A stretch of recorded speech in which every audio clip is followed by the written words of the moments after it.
عزتمند مسلمانانو ورونو دا یو لسمه وظیفه ده چې مونږ تاسو ته درکو.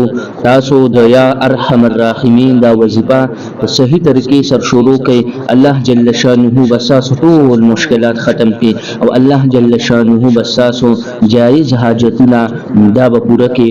عزتمندو او ورونو په دې وظیفه باندې ځان پوه کړئ. زمونږ دا ویډیو چې څومره لایک کولی شي الله د رضا لپاره لایک کړئ او زمونږ چینل سبسکرایب کړئ او په دې وظیفه باندې تر اخره پورې ځان پوه کړئ. زمونږ دا بیان دا تر اخره پورې واورئ او که په دې وظیفه باندې تاسو پوه نه شوئ نو تاسو موږ سره رابطه کولی شئ. زمونږ د واتساپ نمبر دی 0348 75 99 200. بالکل تاسو موږ سره رابطه کولی شئ او کوشش کوئ د ماسخوتن د موږ نه پس موږ سره رابطه کوئ. ان شاء الله جواب به موږ تاسو ته درکو. نور وظایف که تاسو پکاري ان شاء الله په دې چینل کې به تاسو ته ملاويږي. راځو وظیفې طرف ته. د وظیفې نه مخکې په نبی علیه الصلاۃ والسلام باندې شوق او په محبت سره درود شریف ووایئ. اللهم صل على محمد وعلى آل محمد كما صليت على إبراهيم وعلى آل إبراهيم إنك حميد مجيد.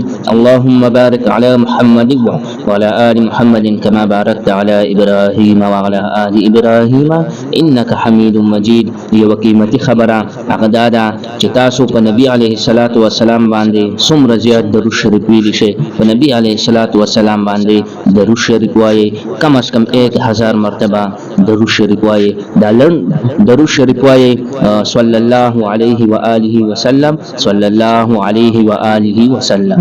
راځو وظیفې طرف ته د یا ارحم الراحمین.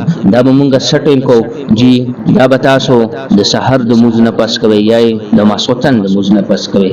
کله چې تاسو مونځ وکړو جی نو التحیات باندې بکینئ او التحیات باندې کېناستئ نو درې پیرې به تاسو د مونځ درود شریف ووایئ. نو بیا به تاسو یا ارحم الراحمین یا ارحم الراحمین دا به تاسو 100 پیرې ووایئ 100 پیرې.